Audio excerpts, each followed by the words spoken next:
a setter, there are three main sets they need to know how to do. They need to know how to set outside, they need to know how to set the middle, and they need to know how to set backward. For an outside hit, there's many different ways you can call it. Some people call it like outside, then there's the middle set. Some people say middle, some people say two, which is 2 feet above the net, and then there's a one, and people just call it a one, which is 1 foot above the net. As a setter, you need to know how to set back. Some people call it back, some people call it nine. Back sets are very important in volleyball because they can help you run slides, which is when a middle comes and takes an approach and hits the ball behind the setter, or when a right side comes in and attack. Right, a good setter has to be a leader on the court. They have to be able to run plays and help direct their other players because they're touching the ball on every single play. Setters are often referred to as the quarterback of the team, so they've always got to have their head in the game and be willing to lead their teammates. Different zones on the net.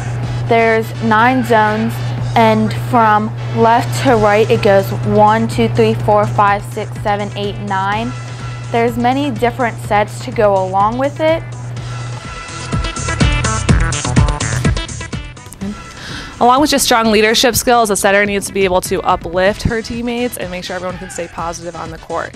Because they're so integral in running the offense and making sure all the hitters are involved, they got to keep all their players in a positive mood and make sure everyone doesn't get down on each other. They're really big on keeping the team morale on the court. Square your shoulders to the outside pin and always beat the ball. A successful setter is one that can get all of her teammates involved. They know who's hot and who's not, and kind of ride the person that's hot so that the team can get as many points as possible. At the same time, if someone's having a bad day, they have to find a way to incorporate them so that they can feel good about their game and make sure that everyone is contributing to the team. They also got to know who's on and who's not so that their team can be as successful as possible. As a hitter, I like my sets to be a little off the net because I'm kind of clumsy, so I kind of fall into the net. So a good set for me would be off the net.